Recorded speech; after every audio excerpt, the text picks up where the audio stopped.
ദേവിക ചേച്ചിയുടെ കാര്യം പറയുവാണെങ്കിൽ കുറേ മൂവീസ് അവർക്ക് പണ്ട് ഓഫർ വന്നിട്ടാണെങ്കിലും അവരതുവരെ ഒരു സിനിമയും ചെയ്യാണ്ട്.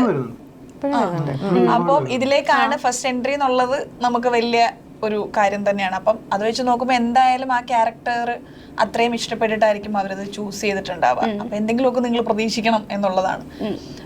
പിന്നെ പുള്ളിക്കാരത്തിന്റെ ഇന്റർവ്യൂലാണെങ്കിലും അവർ ഭയങ്കര രസമായിട്ടാണ്, ആദ്യമായിട്ടാണല്ലോ സിനിമയിലേക്ക് അഭിനയിക്കുന്നത്, പക്ഷെ എന്നാലും ഭയങ്കര കംഫർട്ടബിൾ ആയിട്ടാണ്, ഭയങ്കര ഇഷ്ടപ്പെട്ടിട്ടാണ് അത് ചെയ്തതെന്നൊക്കെ വേറെ ഇന്റർവ്യൂസിലൊക്കെ ഇന്ന് ഇല്ല നമ്മുടെ കൂടെ ചേച്ചി. അപ്പോ ഞാൻ ആദ്യം മുതലേ ആ ചോദ്യത്തിന് അങ്ങനെ ഒരു സ്വഭാവമുണ്ട്. തീർച്ചയായിട്ടും ദേവ്യ ചേച്ചി നമ്മുടെ കൂടെ ഇല്ല. അത് കഴിഞ്ഞപ്പോ ദേവ്യ ചേച്ചിയെ പറ്റി ഓർക്കുമ്പോ ഇന്ന് ചേച്ചി നമ്മുടെ കൂടെ